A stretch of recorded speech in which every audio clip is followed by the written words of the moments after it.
Jai Gurudev Puja ji.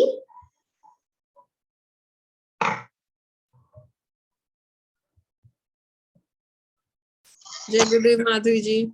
Are you going to conduct the program? Because just now No. he called and he gave me instructions to go about it. You take over, no problem. Because her previous message was reading in the group, if you will be conducting it. So I just had a doubt in that. So I thought we'll have it. Sure. You take it. Thank you. Okay, thank you. Jai Gurudev. Jai Gurudev.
Jai Gurudev Sharma ji.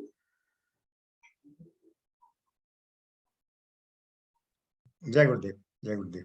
Sharma ji, can we just go ahead because Yes, yes, please. please. Yes, please. The co-host rights for display Yes. is not possible. But in the meanwhile, can we have the recap of the previous session because it's almost 7:30. First, we should first have the Sahna Sahna Bhavatu. by Vedic Pandits. Yes, yes. Yes. Yes. Manish ji and Mishra ji, Manish Tiwari ji and Mishra ji, can we have the Sahana Bhavatu? जी दीदी Jai Gurudev. जय गुरु Om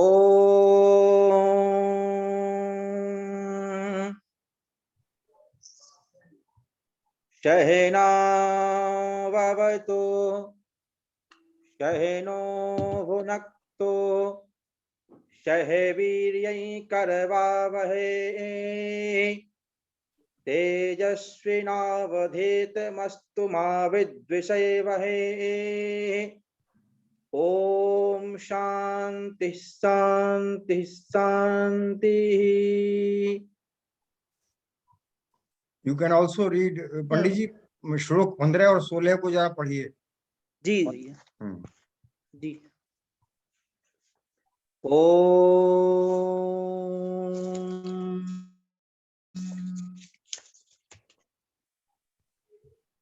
Om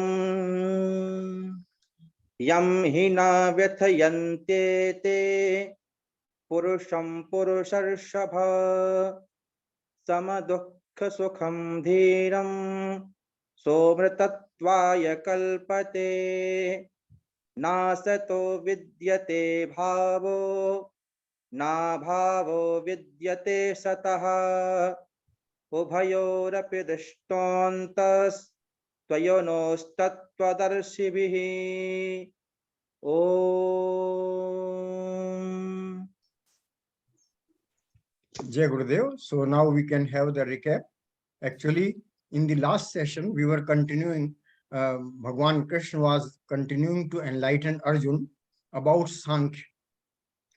As mentioned earlier also, that the dweller is never changing reality. And Atma in the body remain the same, while the physical body continues to change. And so the wise are not bewildered by the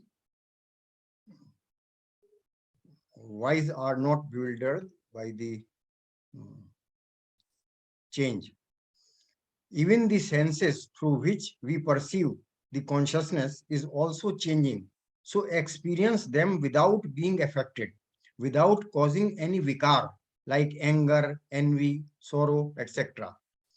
Bhagavan Krishna says that we should maintain titiksha. Titiksha means that we should have patience, remaining the same amongst the changing conditions, sadness and happiness being caused by different changes, but the perceiver is the same, and so should continue to remain unaffected. The person who remains steadfast among changes and is not disturbed by them is fit for immortality, realizing the permanency of being within, like the ocean is not affected by the inflow of rivers. Maharishi emphasized that it is a state of consciousness and does not come by mood making. This is very important actually, that Maharishi has emphasized it on, that this steadfast situation cannot come by mood making. It has to be actually realized. Also in this shloka, it also mentions that ultimately reality is that which never changes, and that is called Sat. So there are two things. One is Sat and the other is Asat. Asat is that which is not real or which is always changing, while Sat is that which is never changing. Remains the same. And a seer of the truth perceives the non-changing reality as the basis of every change. Diverse phenomenal existence is which is always changing, and so the seer perceives the truth which is non-changing. So this is the vision of the realized man, and same will continue in the next shlokas as well. As we have mentioned that Bhagwan Krishna is telling Arjun about the Sankhya Yoga, that is intellectually analyzing the reality of life. And what is the reality of life is? That is the Atma is, or the being is unaffected by every change. It is indestructible and it is permanent. We will be talking more on this while studying the next shlokas. So now I think the shloka should be read so that we can continue.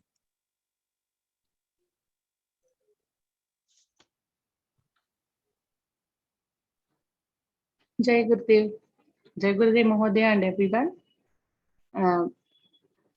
Shall I recite this 2.17?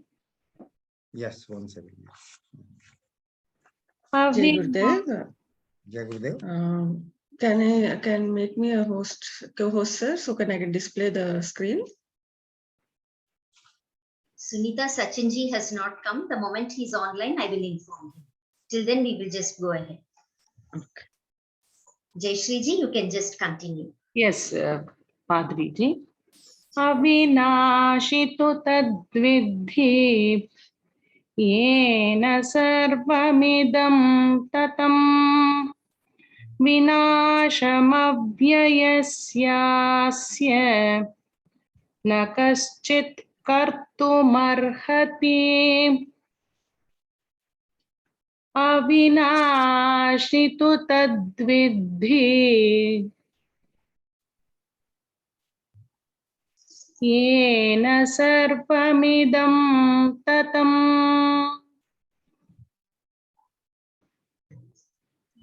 vinashamavyayasyasya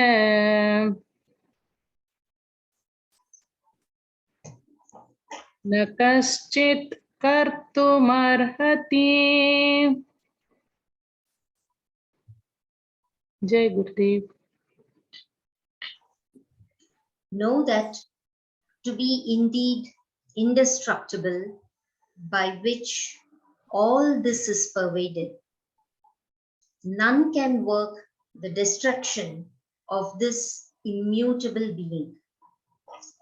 The Lord presents to Arjuna the indestructibility of the inner reality, the being of the phenomenal objective world which pervades everything.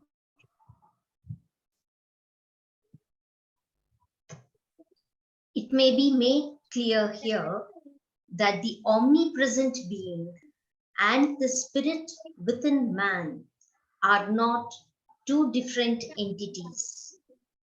They are found to be different because of the different individual nervous systems.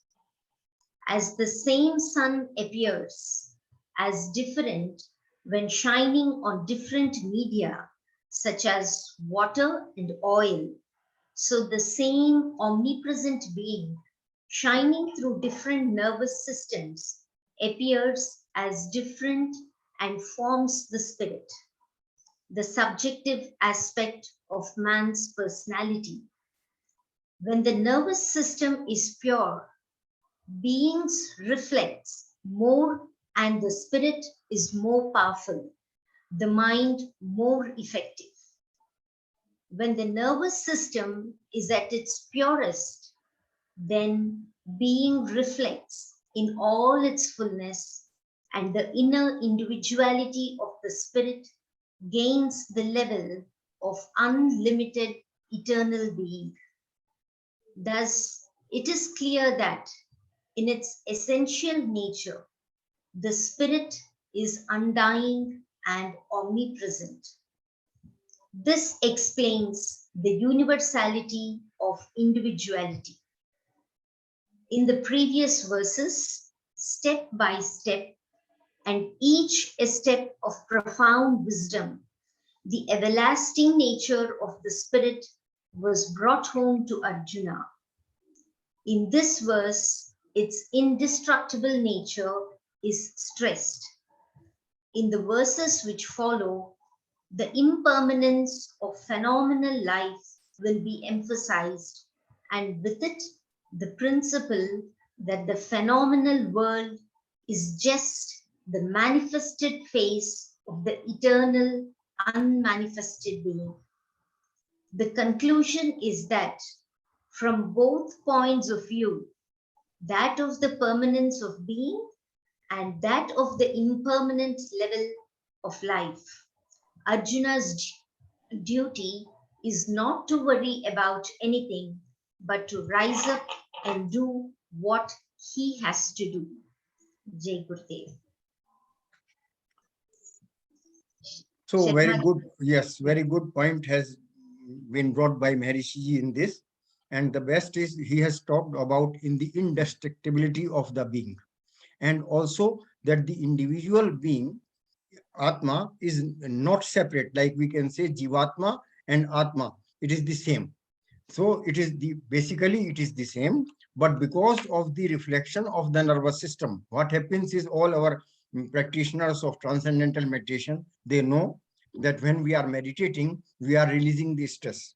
And Maharishi gives very good analogy. In this, Maharishi has given the analogy that the sun shines and when it reflects on water, on oil, on different things, it reflects the other way, not the way same way as the sun shines, but because of the nervous system of the individual, it is reflected differently. Maharishi also gives an analogy, that green water analogy, that if the water is not clear, it is muddy, then the reflection of the sun will also not be clear. But when we purify the water, then the reflection says that I am the sun myself. So actually it is the same thing, but it is appearing to be different. And the most important thing is that Maharishi has established the indestructibility and the permanence of the being. And because it is permanent, so nothing to worry. And that is why Bhagavan Krishna is asking Arjuna that because it indestructible and it is permanent, so why to worry? You should do your duty because it is not going to affect anyway. And the scientific research also shows actually that uh, through practice of transcendental meditation, the invincibility, the growth of invincibility is there.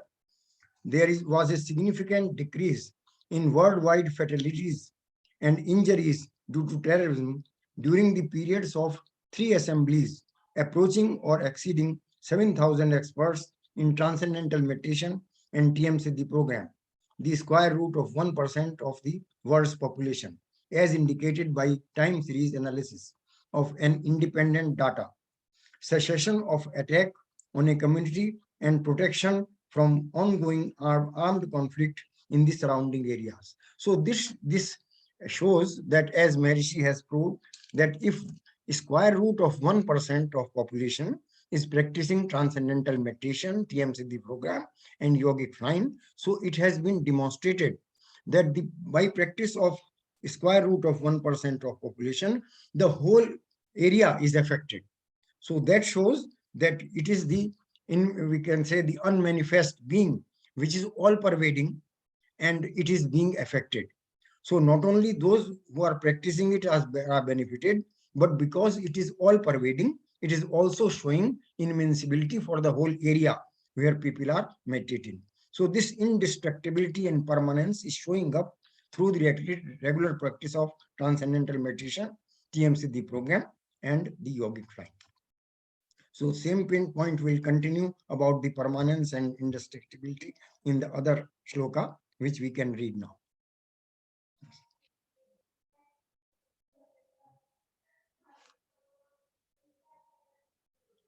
So next shloka should be read.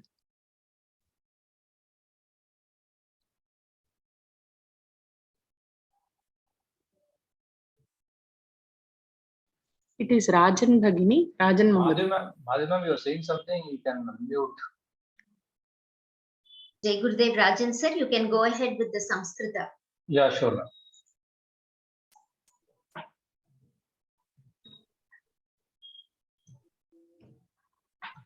Antavanta ime deha nityasyokta sharirinaha anashino prameyasya tasmadyudhyasva bharata antavanta ime deha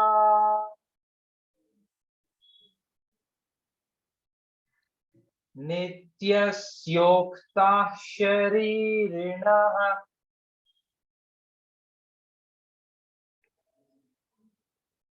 anashino prameyasya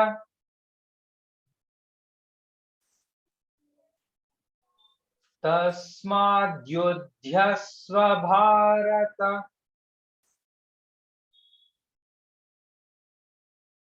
These bodies are known to have an end. The dweller in the body is eternal, imperishable, infinite. Therefore, O Bharata, fight. Jai Gurudev. Jai Gurudev.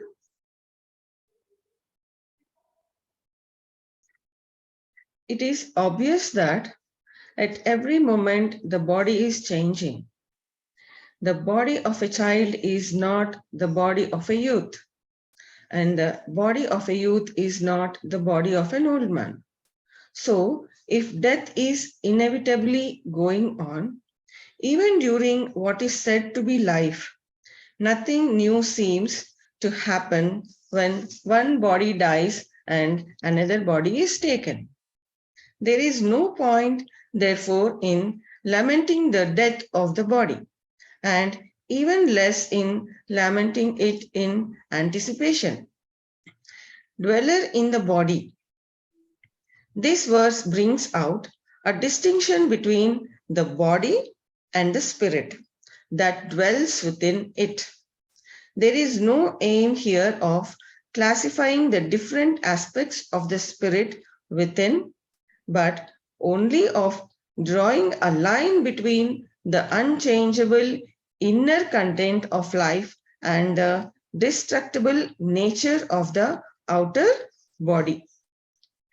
It can, however, be explained that the inner spirit may be understood in two ways.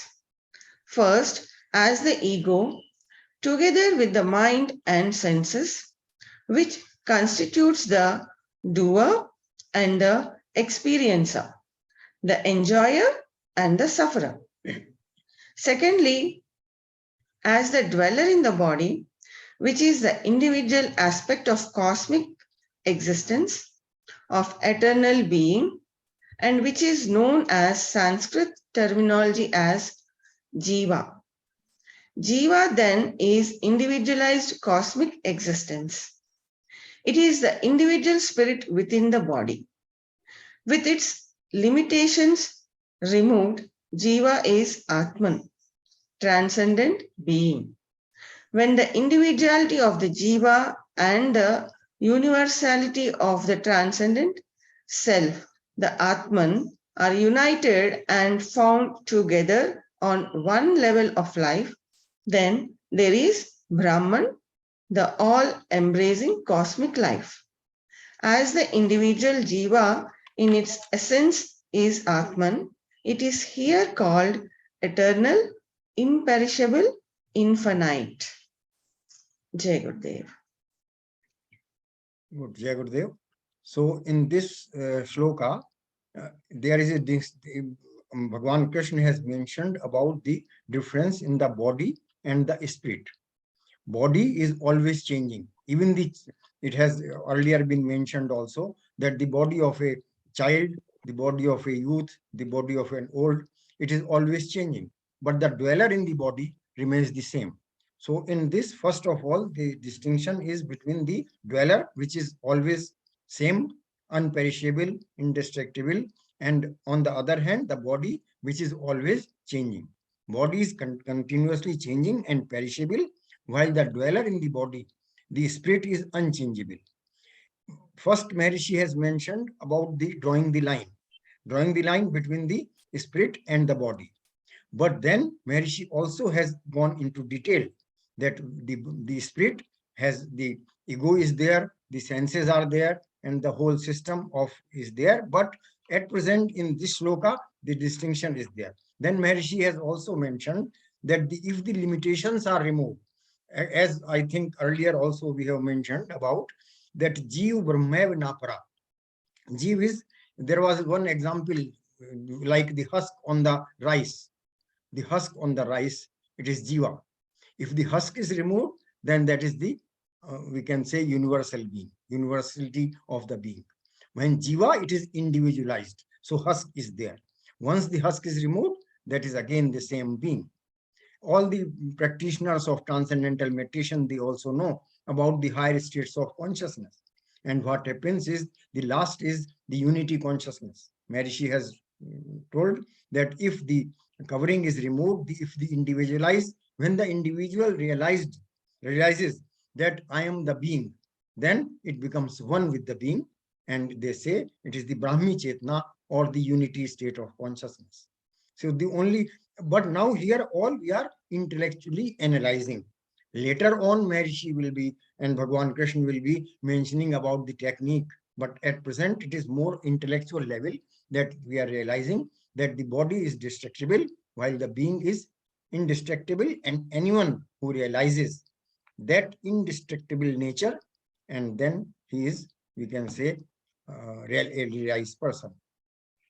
So, and as the scientific research also actually confirms what we have discussed, it says that biochemistry of sustained youthfulness.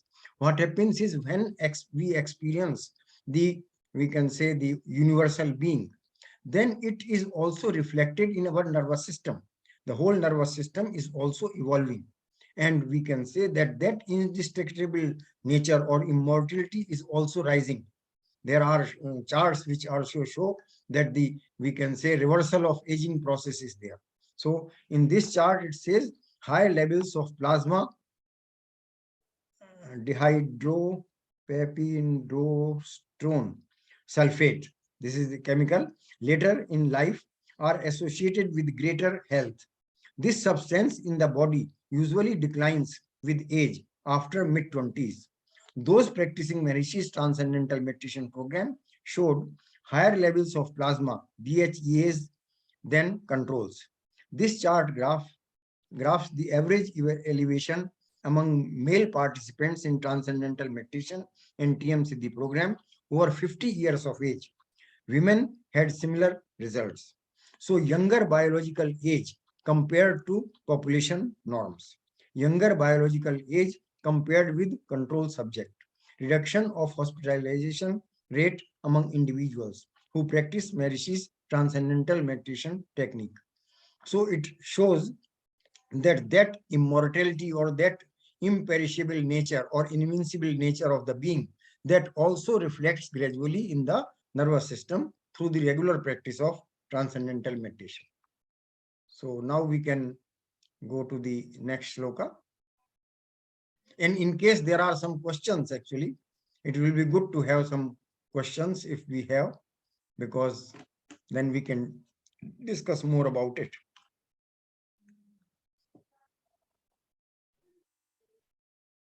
Any questions? We don't think so. Nothing is coming out because all are, I think, it seems everyone is practitioner of transcendental meditation. They know it well. So they don't have any question. We can go ahead. We can study the next shloka. Yes, Mahoday. Yayenam vetti hantaram yaschainam manyate hatam ubhauto na vijanito नायं हन्ति न हन्यते य एनं वेत्ति हन्तारम् यश्चैनं मन्यते हतम्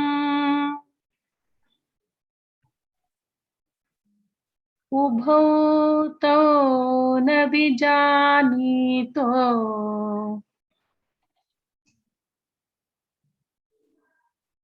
नायं हन्ति न हन्यते.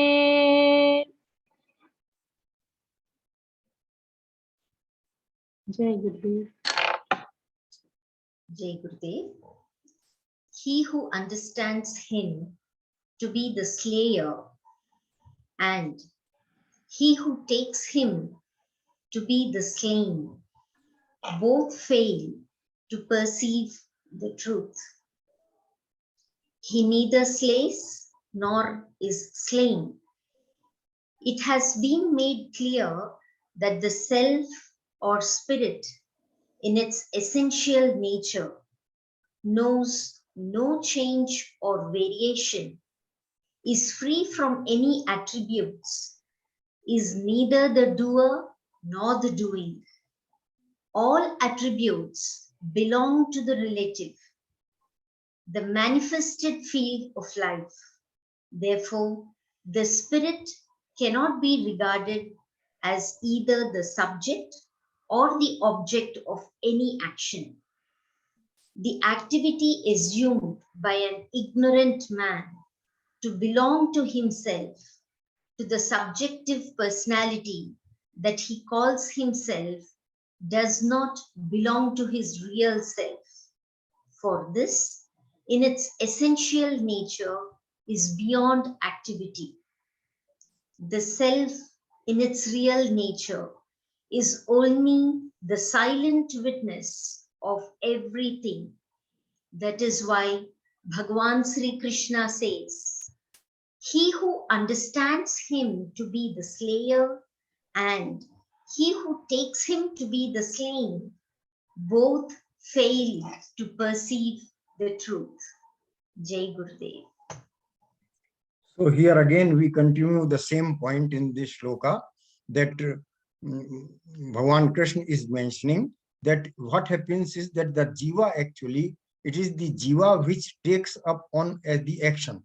He becomes the doer, and once he becomes the doer and takes the, we can say, the after effect of that action, then it is not really true because the self is above from it. Actually, with the scientific research, now Maharishi has shown, previously it was shown that the state of least excitation is experienced through the practice of transcendental meditation. So when there is no excitation, that is the spirit. So whether one is taking as becoming a slayer or a slain, in both cases, it is the jiva which is taking it upon himself or herself. But actually, the spirit is not affected. There is a very good actually quote. It says Dwa Sapurna Sayojo Sukhayo, means there is a big tree, a people tree, and there is some interruption or what? In the being, it is said. It says that like there are two birds and they are sitting on the same tree. One bird is not taking, it is just witnessing, while the other bird, it is taking, it is eating the good fruits of the people and also is taking the sour effect of the same. So it is affecting, it is taking the happiness or sorrow or taste or non-taste, like that. So one bird is doing action and having its effect, while the other bird remains the same. But when jiva is enlightened, when that we can say, when jiva realizes that, oh, we are just one, then one becomes the really the Brahman consciousness is achieved. So one should not just become a doer, but should remain witness, and that can come only through regular practice of transcendental meditation by going through higher states of consciousness, transcendental consciousness, which is the as Maharishi has mentioned in this, that this is beyond activity. So that is transcendental consciousness, and then it develops to the higher states. We can talk about it later because we are not sure how many are meditators and non-meditators. But this is the thing that basically ultimate is the unity consciousness, the Brahmi Chetna. Individual self realizes his universal self. And the scientific research also verifies that through transcendental meditation, increased EEG coherence. This is electroencephalograph. What happens is that the brain waves, the brain waves are, we can say, having more coherence. They are showing more coherence.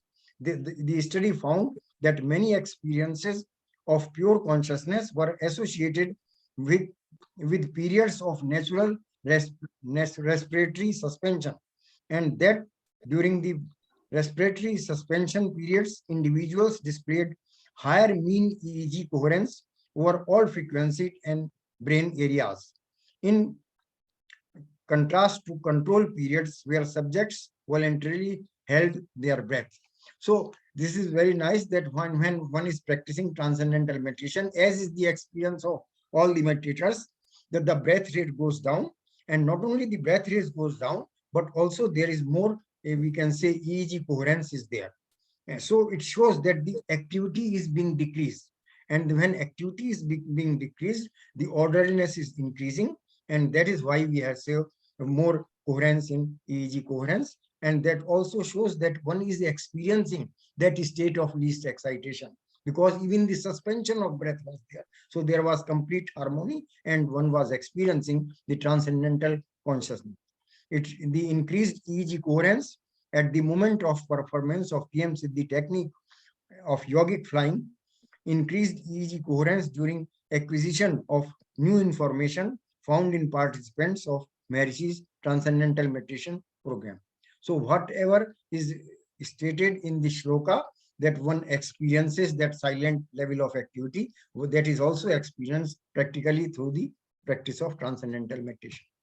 In case there are any questions, it can be discussed more. So the Atma is basically standing as a witness for whatever actions the body is taking upon with the in association with the intellect. And is also, the body is also reaping the after effects. But yes, the karmic actions, yes. definitely. That's why we are having this, we are in this cycle of birth and death. Yes, as long as the jiva is there.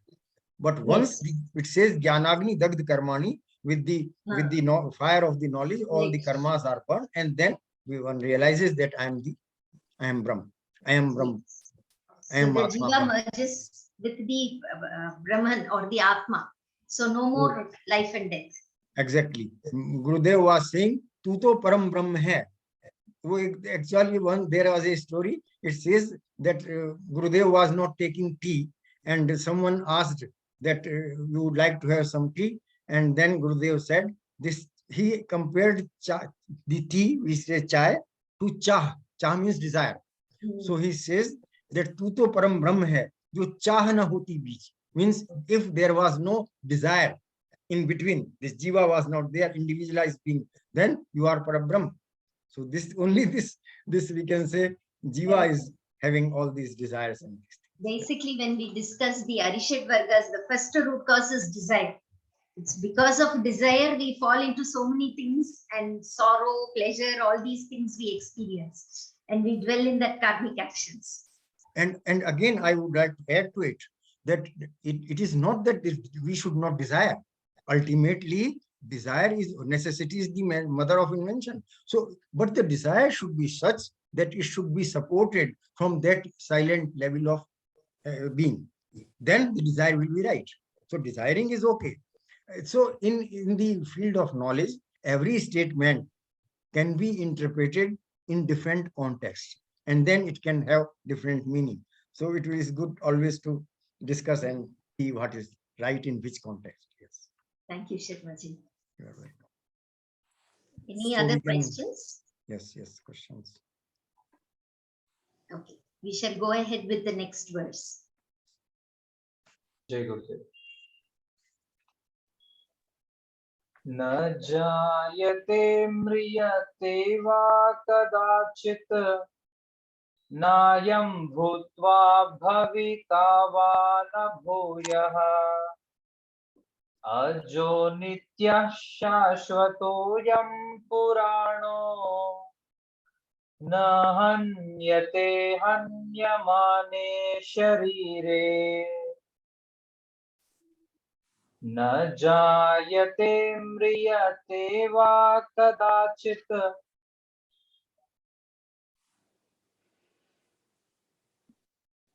नायं भूत्वा भविता वा न भूयः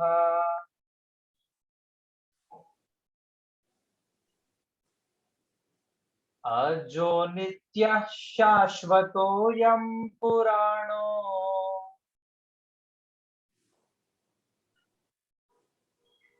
न हन्यते हन्यमाने शरीरे. Excuse me, please go ahead with the 20, 21 and 22. These were allocated to me. Go them in sequence, Then I will give the summary for Yes. all of it at the end. Okay. Yes, Mataji, we are clear with that. Okay, thank you. Shall I read the meaning? Yes.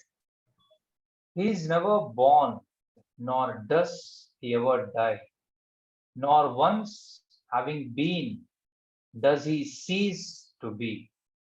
Unborn, eternal, everlasting, ancient, he is not slain when the body is slain. Jai Gurudev. Jai Gurudev. The eternal, unmanifested, absolute nature of the spirit or self is ever unaffected by happenings in the relative field. It is ever the same beyond the limits of time, space, and causation. Without beginning or end, it knows no birth or death.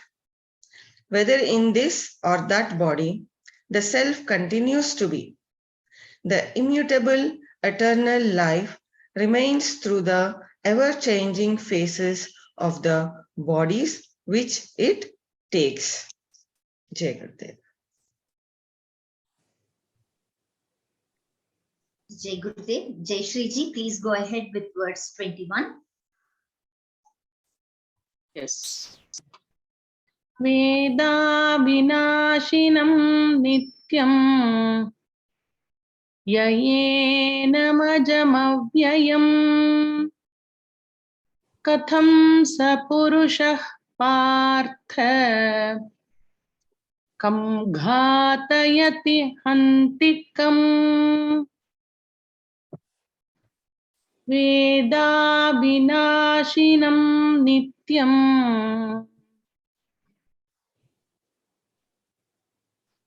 yayenamajamavyayam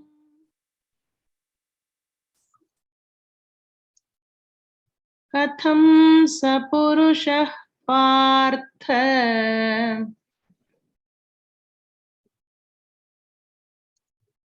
kam ghatayati hantikam.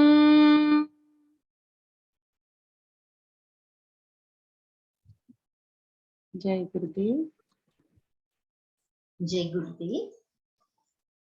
One who knows him to be indestructible, everlasting, unborn, undying, how can that man, O Partha, slay or cause anyone to slay?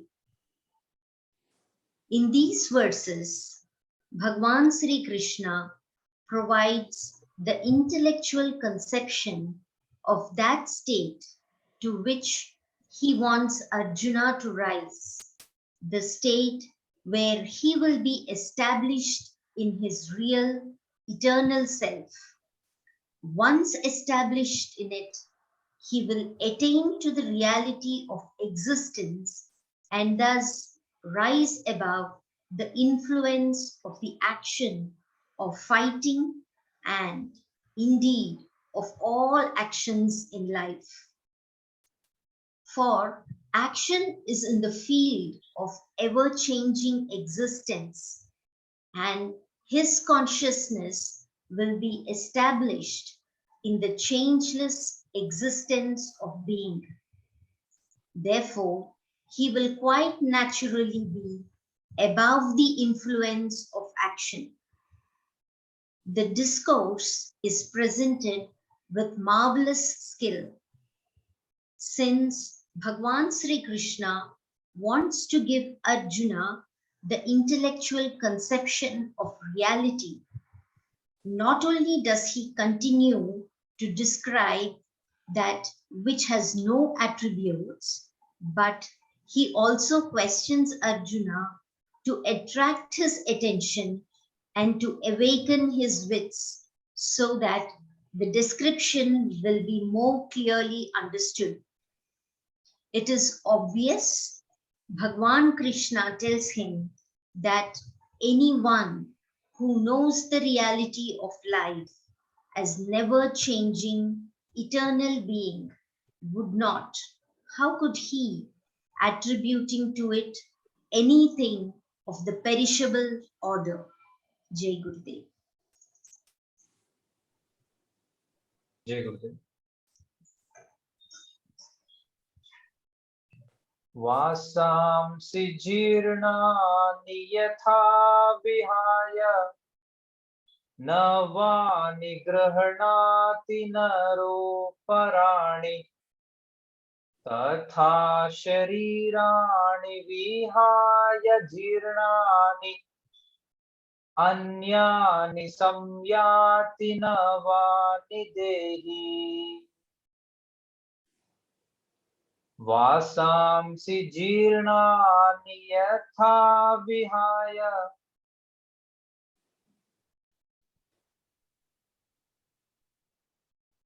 नवानि गृह्णाति नरोपराणि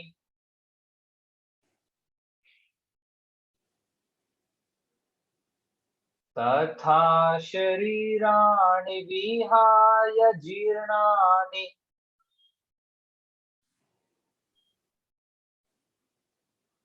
अन्यानि संयाति नवानि देहि.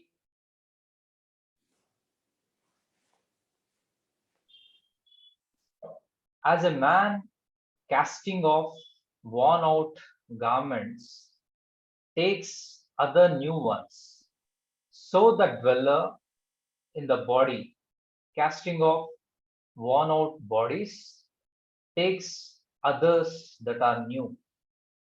Jai Gurudev. Jai Gurudev. This is an illustration to make clear the idea contained in the previous verse.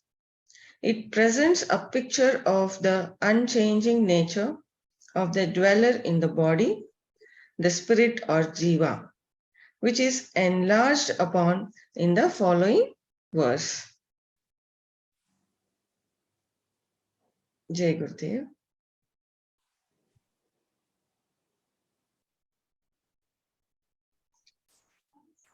Jai Gurudev Mataji. Jai Gurudev Nana. Namaskaram, Dr. Professor Bhuvanji, and all of you. Namaskaram. Today is Ekadasi. I don't know if anyone have been fasting, but Mataji has been fasting today. So after all of you have commented on these verses, it seems like everything is like a repetition.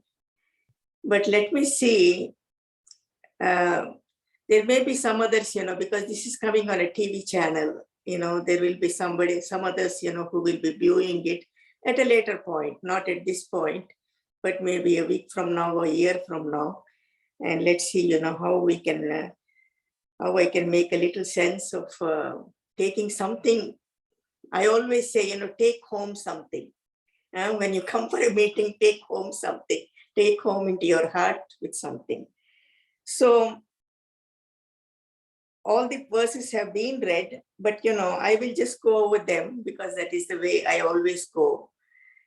If I have I've created a channel, it's called Ma Brahmanandamaya channel, because I gave these talks in the year 21 and 22 during the COVID time, and they're being uploaded now. 4 chapters are uploaded already. If you want, you can go and listen. I always tell people, just listen for 10 minutes at bedtime or after transcendence. And then there is also a website, it's called brahmanandaenlightenment.org, because I started the work on Vedic Bharat about 5.5 years ago, and we are doing a lot of work in about more than 200 villages of Maharishi's vision. So I will leave you with that. Now, I'll start from the verse 19.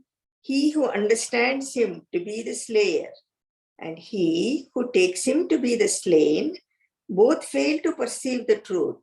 He is neither slays nor is slain. Next. He is never born, nor does he ever die, nor once having born does he cease to be unborn. Eternal, everlasting, ancient, he is not slain when the body is slain. Next.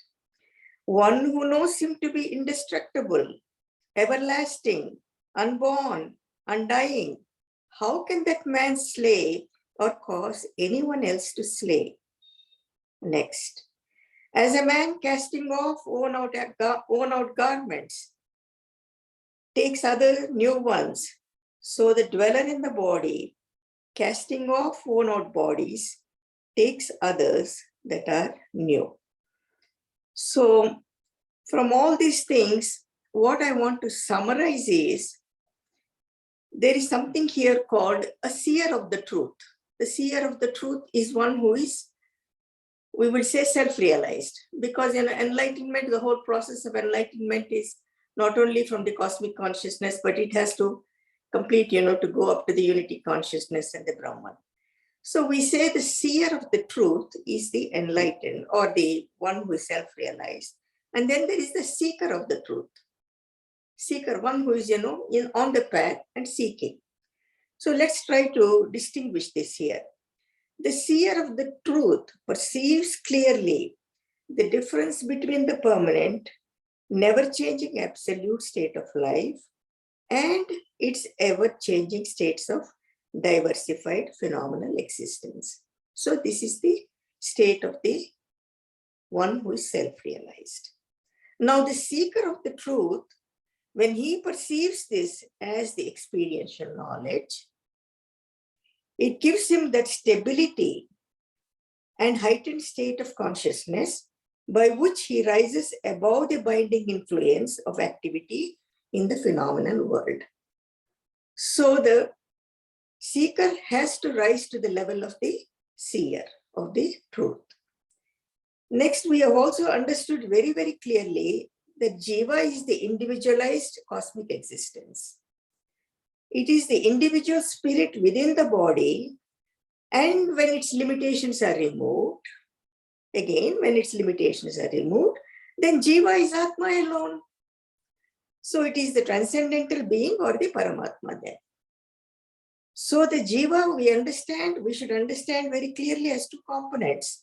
The first, which is the ego, together with the mind and senses. And the second is, which is the individualized aspect of cosmic existence. The omnipresent being and the spirit within the man, they are not 2 different entities. So here we have already come to the conclusion. Bhuvaneshji has really spoken in very detail with it. Now, why are we thinking it is different? Why the Jiva is different and all? We are only thinking it is different because of the different nervous systems. So just as the sun appears different when shining on the different media, such as water and oil, so the same omnipresent being shining through different nervous systems appears as different forms. Now, in finality, when the nervous system is pure, then this being, the Paramatma, reflects more, and the spirit, which is the Jiva, becomes more powerful in both the mind, and it becomes more effective and efficient. So when the nervous system is at its purest, then this being Paramatma reflects in its fullness, just like the splendor of the sun. And then the jiva gains the level of the unlimited eternal being. So it is just the culturing of the nervous system, the purification of the nervous system. The more reflection, the more you become more of the Atma, Paramatma. Now, let's dwell on the next point. So if jiva is the same as the Atma or Paramatma, then we have to conclude that it is indestructible. We cannot say, it goes when the body goes. So Bhagavan is saying, Arjuna's duty should not be to worry about anything, but to rise up and do what he has to do. Having this understanding that it is indestructible, he has to do what he has to do. So Bhagavan says, these bodies are known to have an end. The dweller in the body is eternal, imperishable, infinite. Therefore, O Bharata, fight.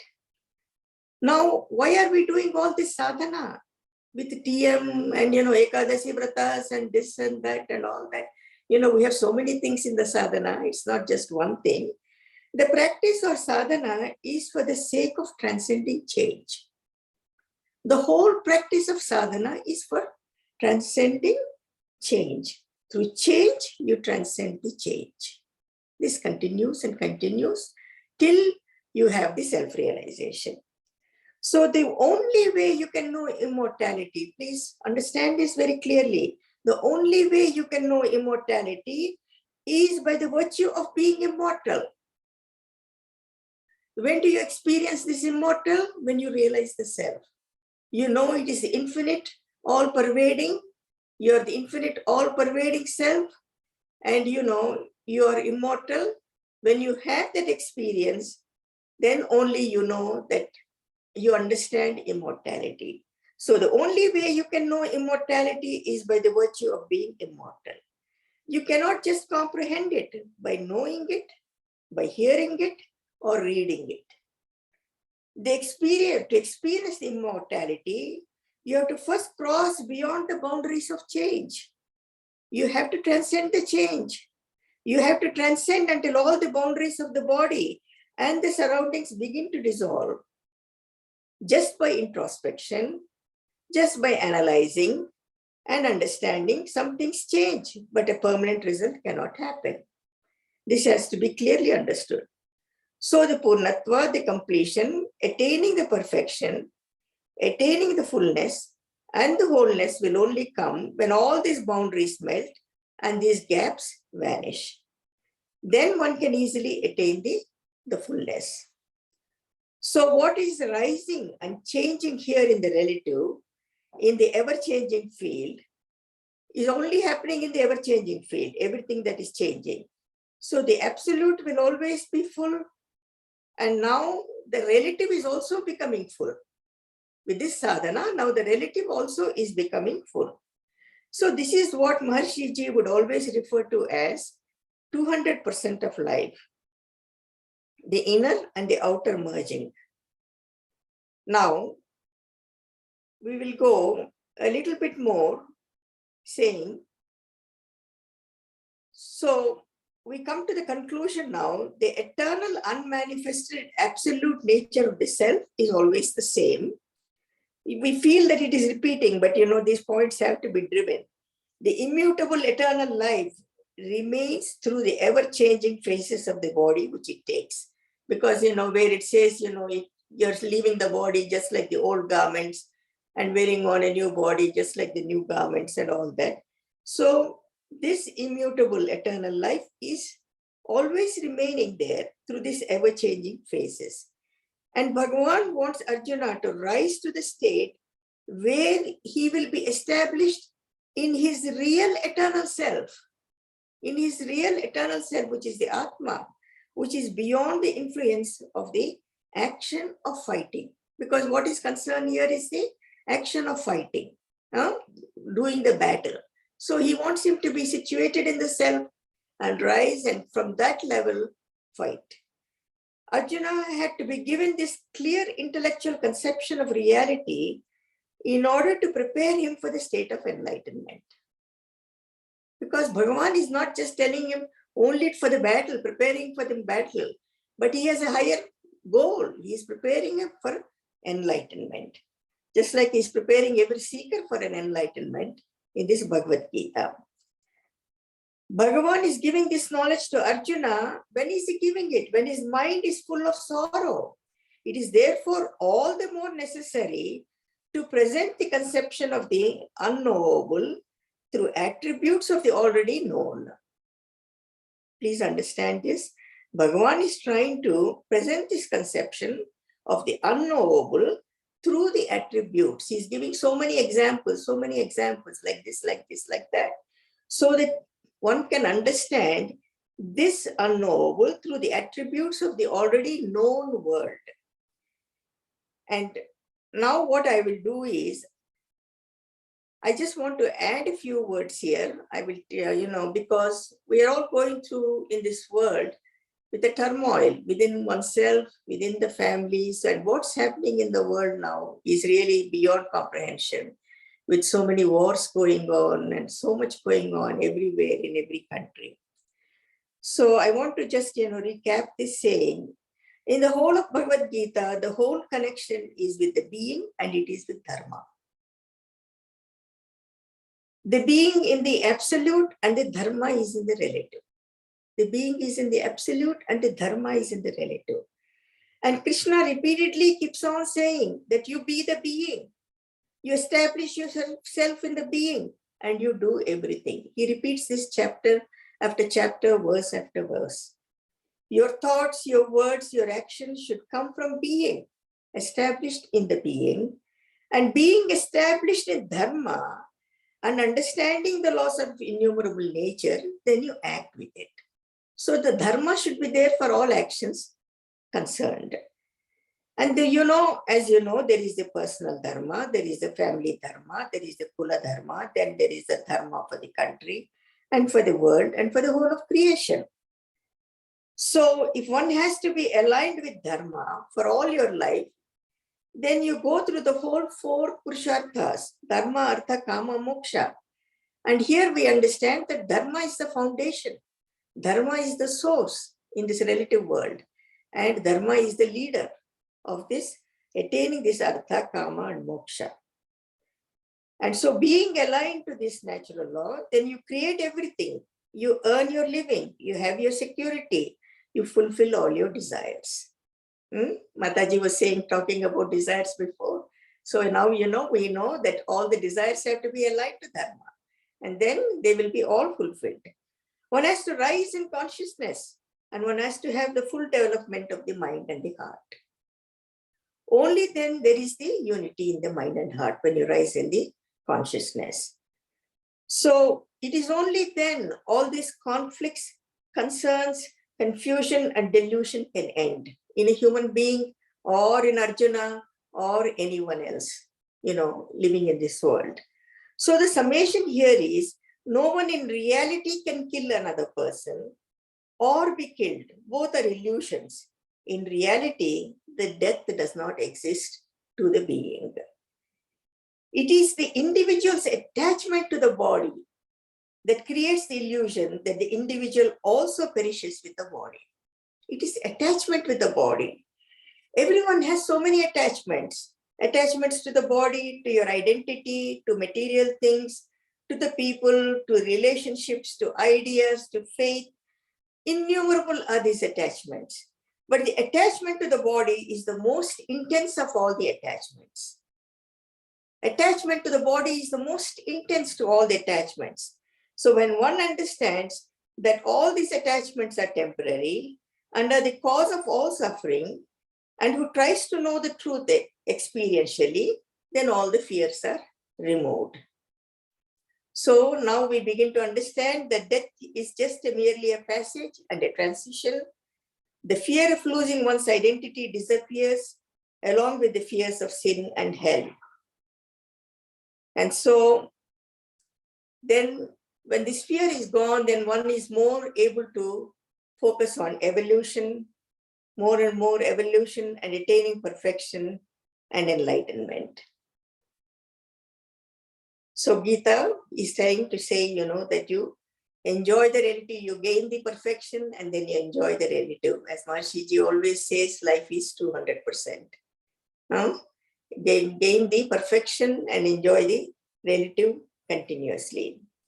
So now if this is not addressed, then as Mataji has said, it carries from birth to birth, and it will not end with the end of this body, because there will be those unfulfilled desires, there will be those unfulfilled samskaras, and those impressions, and all those things will be there.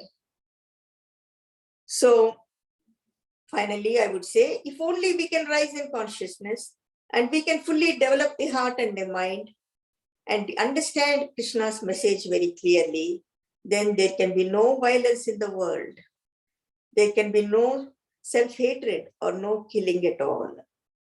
Because at the heart of all torture and killing that is going on now, as we are seeing, is fear and greed. This is what we have to rise above it. Now, for this reason, I would finally say every seeker should understand the purpose of life. Why are you born? You are born for your own evolution. You are born to help others. You are born to enrich others. Once you realize that your life is for others, then all the best things will be showered on you. This is what also the finer meaning of this whole Gita is. Bhagavan is telling to Arjuna, don't live for yourself, live for the sake of the others. So here I will end this by saying transcendental meditation has given us the simple technique. Then in order to attain this wholeness or the Purnatva, Jai Gurudev, Jai Gurudev. Jai Gurudev. Thank you, Mataji. Sunita, can we have the display of scientific research? Yes. We will just focus on the scientific research for the 3 verses that Mataji has given her comments on. Coming to the verse 20, here it has been verified that practice of transcendental meditation actually is showing increased self-actualization. Now, by self-actualization, we mean it is the realization of a person's full potential. Now, in this context, when we are talking about self-actualization, we refer to elevating ourselves to those higher states of consciousness by the regular practice of transcendental meditation and also TM-Siddhi, where we are not identifying ourselves with this perishable body and the functioning mind, but we hold on to the knowledge of that true self beyond both delusion and identification with the material phenomena. Now here, the scientific research is indicating that the effect of transcendental meditation on increased self-actualization is much greater than that of any other forms of meditation or relaxation. We have also verified through scientific research that there is a lot of correlation among the practitioners of transcendental meditation. There is a correlation between the higher EEG coherence and the unified cosmic perspective of life. Also, the practitioners of transcendental meditation and TM-Siddhi have shown that they have enhanced self-concept and increased self-reliance. Can we move on to the scientific research for verse 21? Thank you, Savita. In the verse 21, it is showing that there is increased self-development. Students who practice transcendental meditation and TM-Siddhi, they have shown significant progress on the self-development when compared to those students who did not practice transcendental meditation. Now, in this particular verse, we are referring to the entire knowledge of the self as him, so quote unquote. So here we need to understand that the nature of the self or Atma is basically indestructible, everlasting, unborn, and undying. Neither this Atma can slay, nor can anyone slay it. This is basically indicative through scientific research regarding the reversal of aging, that is increased longevity, increased integration of brain functioning through regular practice of transcendental meditation. Then going on to the verse number 22. Here in this verse, the scientific research shows that practitioners of transcendental meditation display significant increase on measures of field independence in comparison to controls. When we are referring to controls, we mean the motor skills, and field independence is associated with a greater ability to assimilate and structure our experience, improved memory, greater creative expression, and internal stability. So now in this particular aspect, when we are referring to verse number 22, it is indicative of increased time competence. That is, the practitioners of transcendental meditation have a greater ability to connect the past, present, and the future very meaningfully. They exhibit increased self-actualization, that is increased integration, unity, and wholeness of personality. And they also exhibit a greater ability to bring the inner self to a healthy expression. In this particular verse, when we are seeing, the verse is reading, Vasamsi Jirnani Yatha Vihaya Navani Grihnati Naroparani. Tatha Sharirani, the word bodies is being stressed here in the plural form, basically to show us that the jiva or the man is passing from birth to birth, birth after birth, so long as he is being ignorant, so long as he is thinking he is this physical body with a functioning mind. So as long as this ignorance is there, this cycle of birth and death is continuously going on. That is the reason why the plural form of bodies is being stressed out. And also we need to emphasize on the Vedantic doctrine here that the self remains deathless, passing from one body to another according to the force of karma done with the body. These bodies are just as upadis and they continue to change, but the real self or the Atma remains unaffected and changeless. Jai Gurudev. Jai Gurudev Nana. Very nice.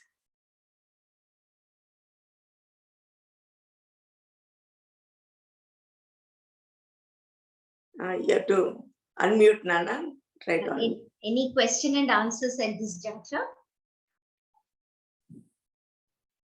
Any comments anybody would like to share?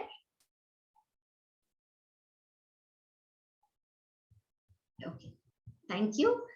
Can we have the Vedic Pandits recite the end mala verses 23 and 24? जी दीदी ॐ नैनं छिन्दन्ति शस्त्राणि नैनं दहति पावकः न चैनं क्लेदयन्त्यापो न शोषयति मारुतः अच्छेद्योऽयमदायोऽयं क्लेद्यो शोष्य एव च नित्यः सर्वगतः स्थाणुर् अचलोऽयं सनातनः ॐ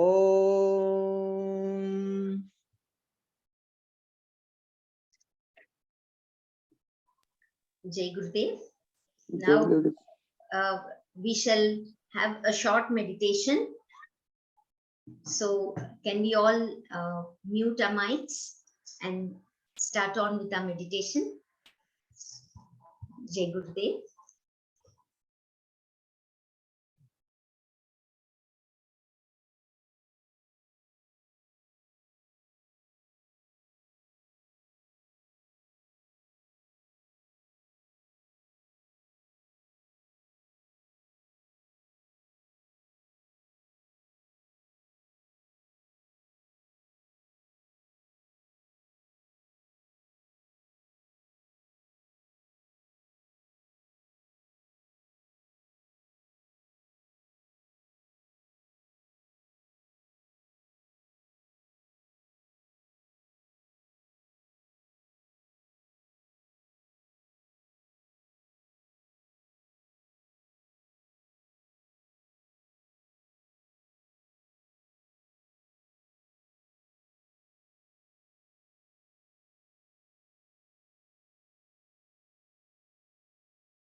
Jai Gurudev.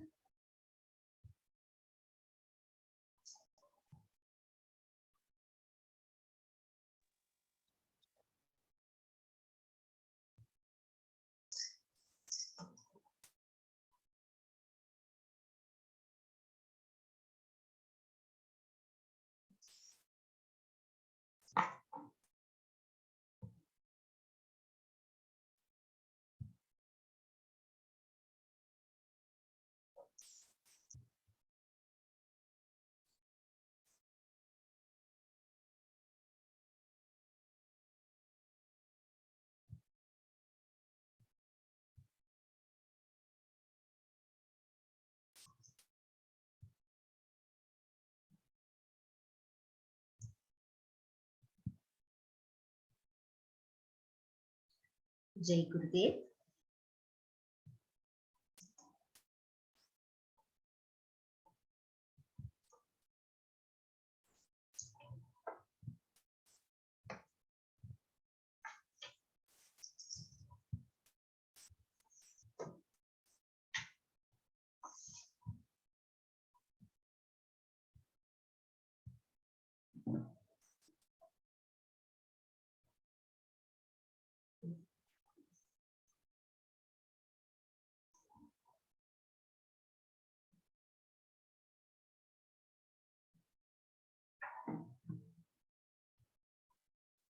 Jai Gurudev. Can we have the chanting of chapter 2 by the Vedic Pandits? जी दीदी.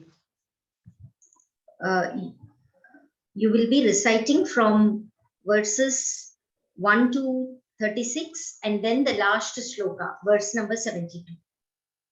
Last दीदी बस. No, come from verses 1 to 36 first. Ji ji ji ji ji. And the last one, 72. जी दीदी जी दीदी. Yes. जी दीदी. ओम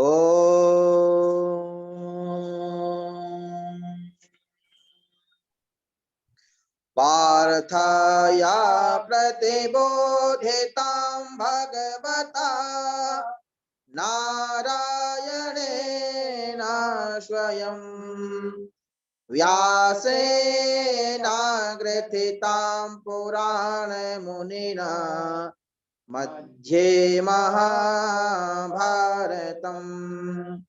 अद्वैतामृतवर्षिणीं भगवतीम् अष्टादशाध्यायनीम् अम्ब त्वामनुसन्दधामि भगवत् गीते भवेद्वेषणीम्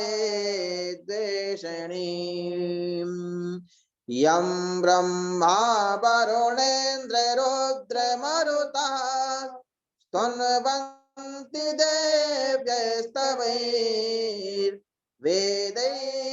साङ्गपदक्रमोपनिषदैर्गायन्ति यं सामगाः ध्यानावस्थिततद्गतेन मनसा पश्यन्ति यं योगिनो यस्यान्तं न विदुषुरासुरगणा देवाय तस्मै नमः. ओम श्री परमात्मने नमः. अथ द्वितीयोऽध्यायः. संजय उवाच तं तथा कृपयं विष्टम् अश्रुपूर्णाकुलेक्षणम् विषेदन्तमिदं वाक्यम् उवाच मधुसूदनः.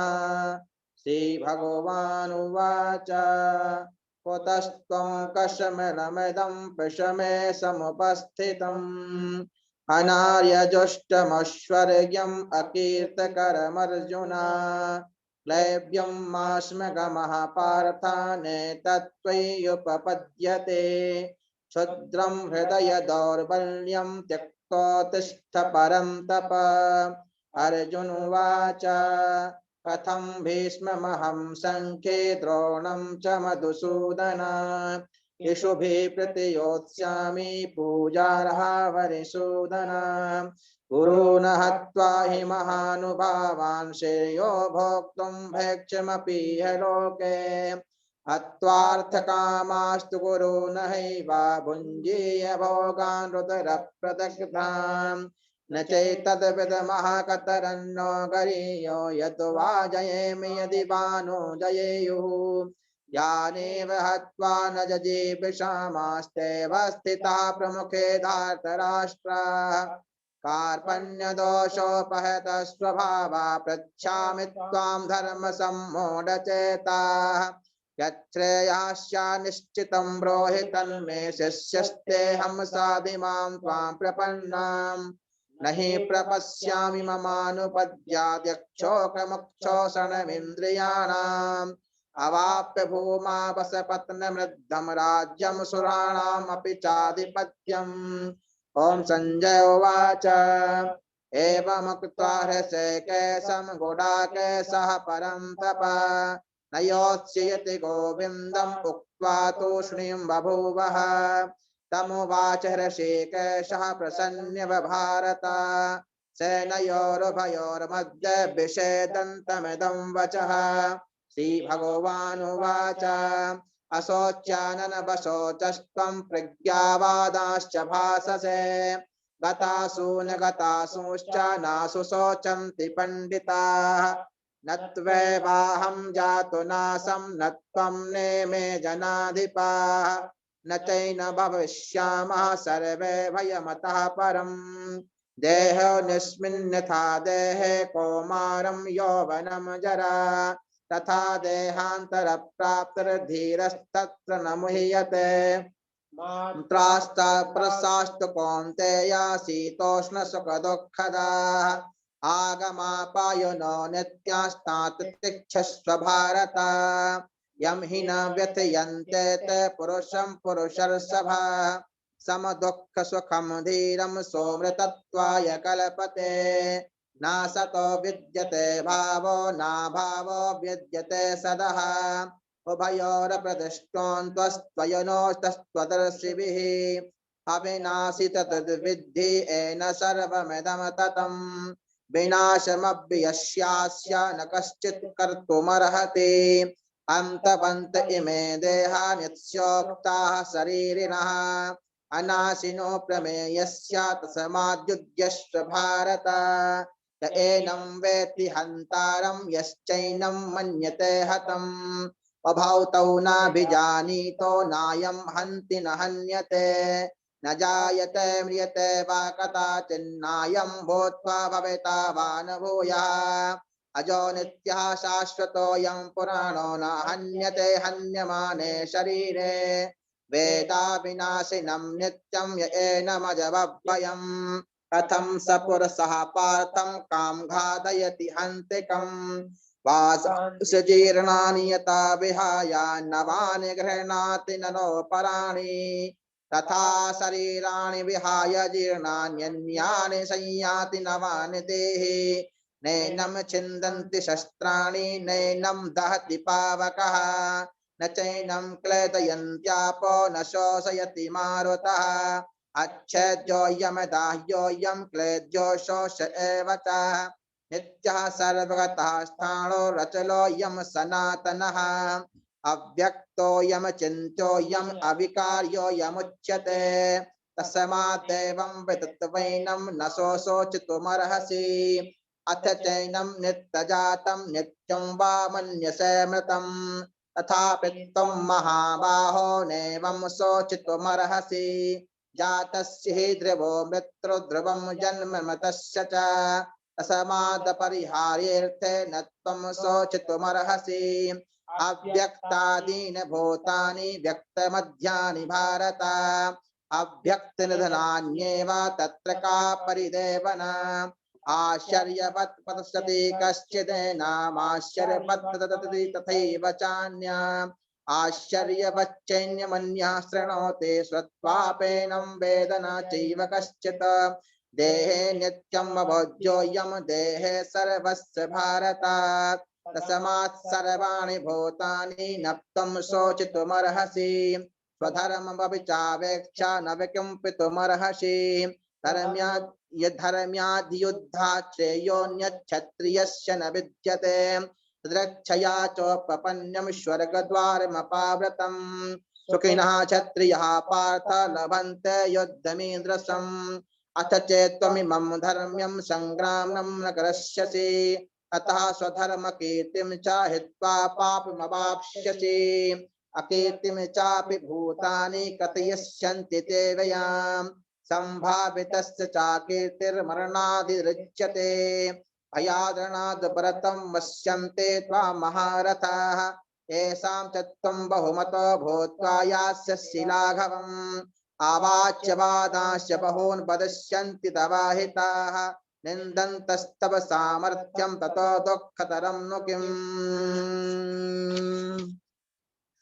ॐ एषा ब्राह्मी स्थितिः पार्थ नैनं प्राप्य विमुह्यते स्थित्वा स्यामन्तकालेऽपि ब्रह्मनिर्वाणमृच्छति ॐ तत्सदिति श्रीमद्भगवद्गीतासु उपनिषत्सु ब्रह्मविद्यायां योगशास्त्रे श्रीकृष्णार्जुनसंवादे श्रीकृष्णार्पणमस्तु।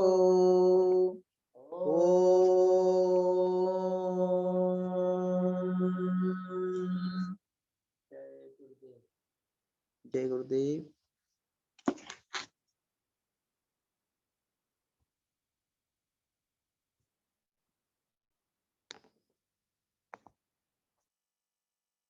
Unmute Madhavi. Jai Gurudev. Do we have any birthdays today?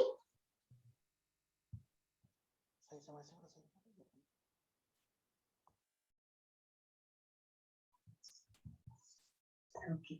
Thank you all for joining us for this live session of Sri Gita Satsang. Jai Gurudev. Can we have everyone come on to the cameras? Jai Gurudev Madhav. Jai Gurudev. Jai Gurudev. Jai Gurudev Maharishi. जय गुरुदेव दीदी। Jai Gurudev.